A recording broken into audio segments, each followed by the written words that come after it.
तो विश्वामित्र जी के प्रभाव से सशरीर स्वर्ग चले गए। जब देवताओं ने देखा अनाधिकारी तप के बल से स्वर्ग भेजा गया, वहाँ से ढकेल दिया और वे नीचे को सिर किए हुए गिर पड़े। परंतु शौभरी जी एक बार यमुना जल में डुबकी लगाकर तपस्या कर रहे थे, जल को स्तंभित करके।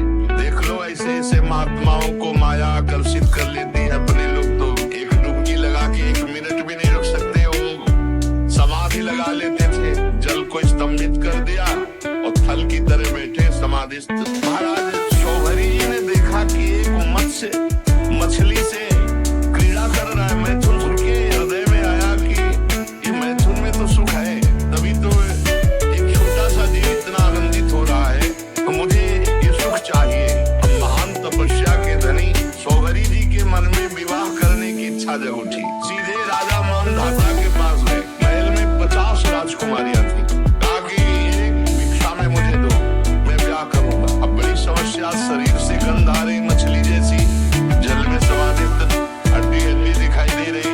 और राजकुमारी इनको पसंद करेगी? तो राजा ने कहा कि ब्राह्मण, आपको जो कन्या पसंद कर ले उसे स्वीकार कर लो। शौभरी जी ने राजा मानधाता का अभिप्राय समझा कि तुम मुझे बूढ़े समझकर, कुरूप समझकर ऐसा बोले हो ना। झुर्रियां पड़ गई, बाल पक गए, सिर कंपायमान है, तो सोच रहे होगे कि शौभरी को कौन वरण करेगा। तो अब मैं ऐसा रूप धारण करूंगा कि तुम्हारी 50 की 50 झगड़ा करके हमसे ब्याह करेंगे। राजा से कहा, तुम आदेश दो अपनी राजकुमारियों को कि शौभरी जी महल में पधार रहे हैं, जो पसंद करे वरण कर ले पति के रूप में। अब तो ऐसा सुंदर रूप संकल्प से बना, तपस्वी महापुरुषों के लिए क्या दुर्लभ। देख लो, कामना जागृत हुई तो भजन का प्रयोग कहाँ होने लगा। ऐसा रूप की देवांगनाएं लालायित हो जाएं। शौभरी जी ने अंतःपुर में प्रवेश किया और वहाँ राजा का दूत पहले ही बोला कि राजकुमारियों, परम तपस्वी शौभरी जी पधार रहे हैं, जो पति रूप में वरण करना चाहे वो वरण कर ले। फिर तो 50 कन्या दौड़ पड़ी शौभरी जी के रूप को देखकर। इतना सुंदर रूप, सबने अपना पति बना लिया। शौभरी जी ने कहा, चिंता 50 चलो, 50 के साथ ब्याह करेंगे। अब वो कन्याएं तो बहुत सुखी हो गई, इतने सामर्थ्यशाली महात्मा पति के रूप में प्राप्त हुई है। एक दूसरे से कलह करने लगी और एक दूसरे से कहने लगी, तुम्हारे योग्य नहीं, मेरे योग्य है। ऋग्वेदी शौभरी जी ने कहा 50 के योग्य है, चलो।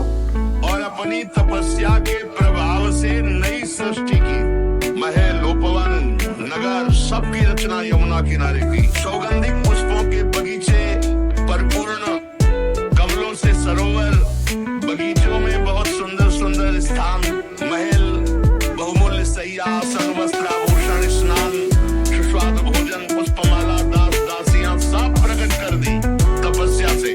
जैसे राजा की बिरुदावली का बखान करते सूतमागध बद्रीजन, वैसे ही पूरा सब वैभव। जब 50 से ब्याह करके चल रहे थे तो मानधाता को लग रहा था कि भोजन की व्यवस्था कैसे होगी। तो कहा, कल यमुना किनारे आ जाना।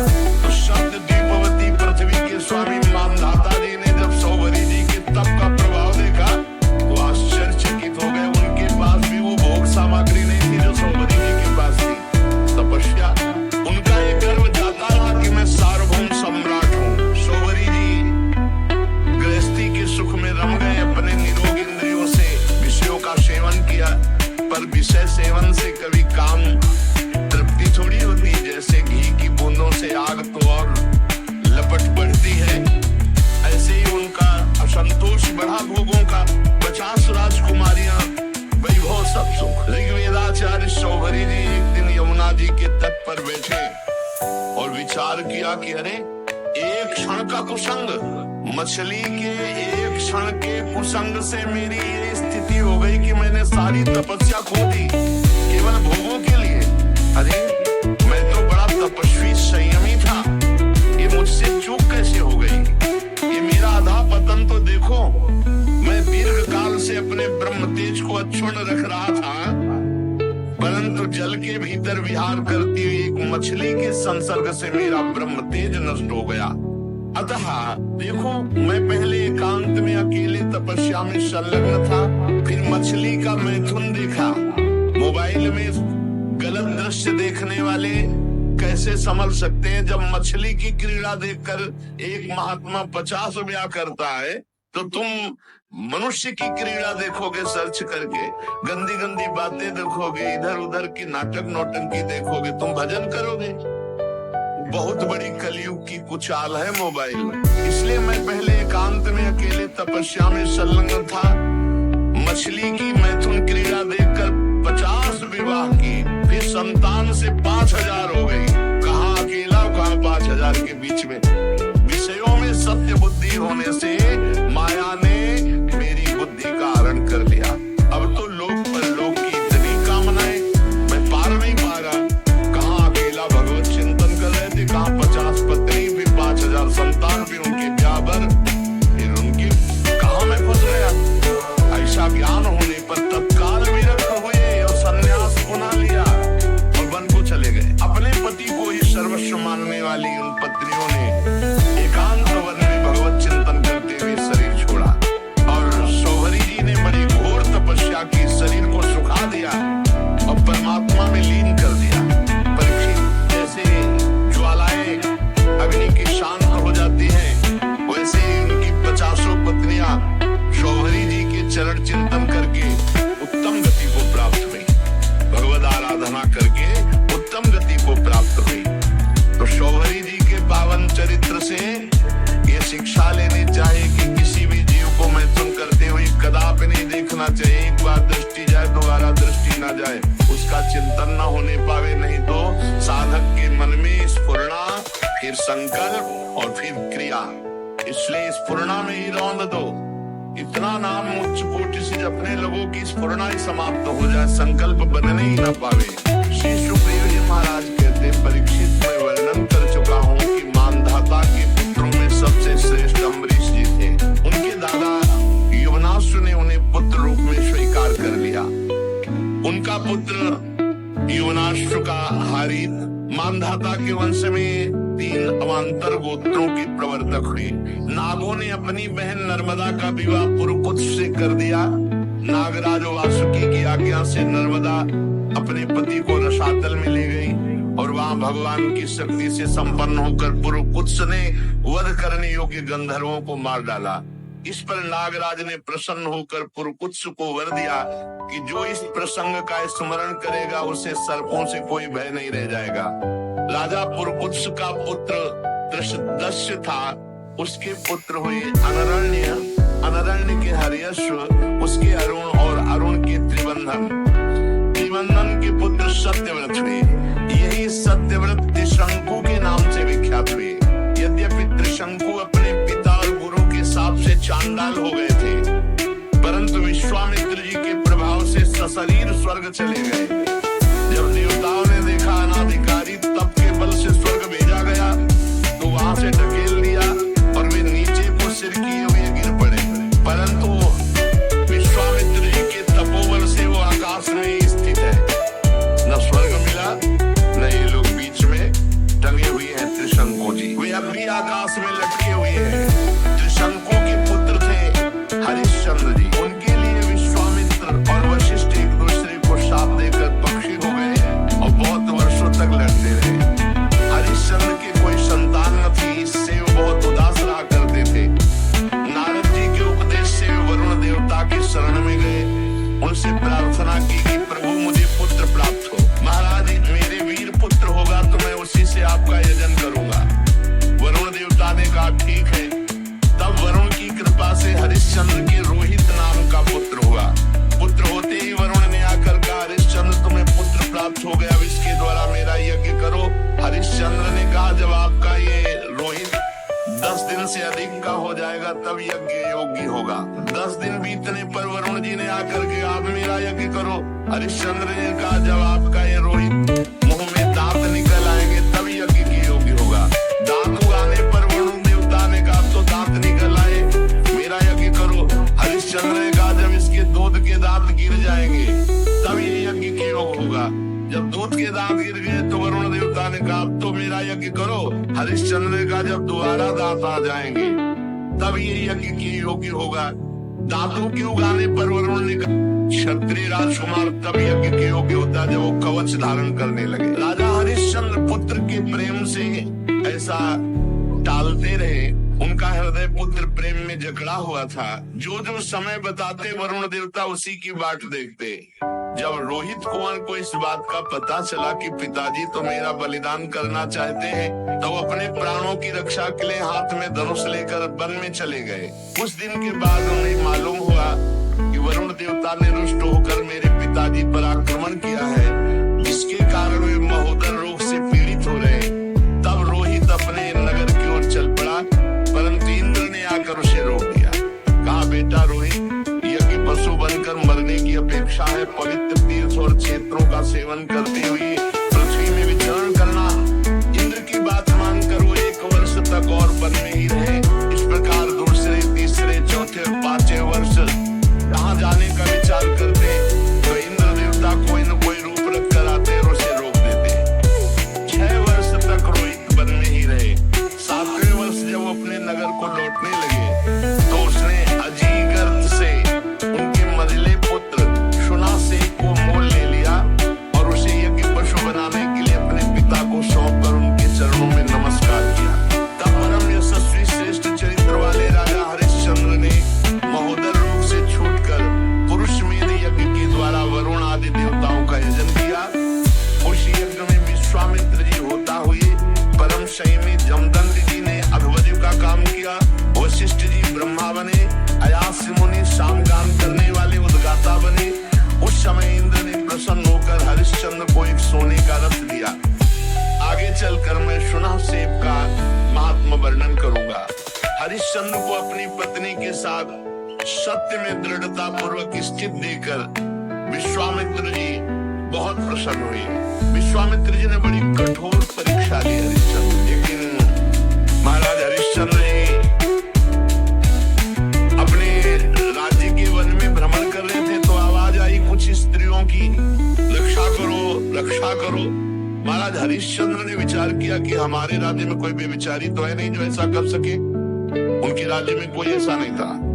बहुत कठोर शासन हरिश्चंद्र जी का। ये अयोध्या के चक्रवर्ती सम्राट थे, धर्मात्मा, प्रजापालक, दानवीर, भगवत भक्त और धर्मनिष्ठा का ऐसा प्रभाव कि इनके राज्य में कोई किसी माता बहन की तरफ गंदी दृष्टि से भी नहीं देख सकता था। इसीलिए उनके राज्य में किसी की अकाल मृत्यु नहीं होती, किसी को रोग नहीं होता। पूर्ववासियों में बड़ी धर्म की रुचि थी। जब एक दिन जंगल में शिकार खेलने गए तो वहाँ कुछ स्त्रियां पुकार रही थी और कह रही थी, हमें बचाओ, हमें बचाओ। राजा ने शिकार खेलना छोड़कर उनके समीप गए और कहा, डरो मत, हमारे राज्य में ऐसा दुष्ट बुद्धि वाला तो कोई है ही नहीं जो इस अन्याय करके किसी स्त्री को ऐसे, डरो मत। तो शांत हो गई। पास में देखा विश्वामित्र जी खड़े थे और वो स्त्रियां और कोई नहीं थी, विद्याएं थी जो अपने तपोबल से समस्त विद्याओं को अधीन विश्वामित्र जी कर रहे थे। मूर्तिमती विद्या स्त्री होकर क्रंदन कर रही थी और विश्वामित्र जी उन्हें अधीन कर रहे थे। जब उन्होंने कहा ऐसा कोई दुष्ट बुद्धि वाला हमारे राज्य में है ही नहीं, कौन है जो तुम्हें सता रहा है? तो विश्वामित्र जी ने कहा, सता तो हम रहे तो दुष्ट बुद्धि की हम हुए। और भारी क्रोध आ गया। जो ही क्रोध आया तो तप में क्रोध आना हानि का विषय, विद्याएं सब अंतर्ध्यान हो गई। विश्वामित्र जी ने कहा, इतना तप करने के बाद मैंने अपने क्रोध को संभाला था और विद्याओं को अधीन किया, तुमने मुक्त करा दिया, तुम बड़े दयालु हो। गुस्सा में कहा। हरिश्चंद्र जी ने हाथ जोड़कर विनय पूर्वक कहा, मुनि। दोस्तों, क्या आपके एमएस ऑफिस सॉफ्टवेयर के अंदर ये वाला ऑप्शन है? ध्यान से देखो, इसे कहते हैं को पायलट। मैं गारंटी के साथ बोल रहा हूँ कि आपके पास नहीं होगा। ये आपके पास कब आएगा? 5 साल बाद। लेकिन मेरे लाखों स्टूडेंट इस हाथ जोड़कर विनय पूर्वक कहा, मुनि, मैं राज्य धर्म का पालन कर रहा हूँ। राजा का कर्तव्य है, यदि कोई अनाथ, कोई शरणागत किसी भी तरह सताया जाता है तो उसकी रक्षा करना कर्तव्य है। अच्छा, तो फिर मेरी भी रक्षा करो, मेरी इच्छा अनुसार दान करो। राजा ने कहा, आदेश कीजिए। तुमने कहा, इस समय तुम्हारे पास क्या है? घोड़ा, खजाने की चाबी, दो, दान ले लिया। और कहा, दक्षिणा में हमें प्रचुर स्वर्ण चाहिए। कहा, दिया। ठीक, चलो दक्षिणा दो। तो उनका खजाने तो पहुंचे, बोले मिथ्यावादी। जब खजाने की चाबी दे दी तो खजाना तेरा कैसे? ये बात तो है। और घोड़ा दे दिया तो जहां तक घोड़े की टाप गई, सारा राज्य मेरा। बहुत दानी बनता है, बहुत उदार बनता है, विद्याओं की रक्षा करेगा तू। अब दे। तो उनका महाराज चिंता मत करो, हमारे राज्य में तो हमको कोई खरीदेगा नहीं, और वो राज्य अब आपका हो चुका है।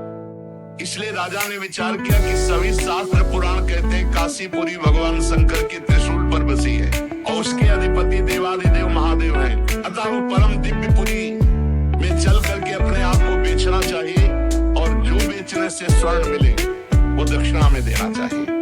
जो अभी चक्रवर्ती सम्राट थे, विश्वामित्र जी ने नंगे पैर निकाला राज्य से, और जाओ बिको और दक्षिणा दो।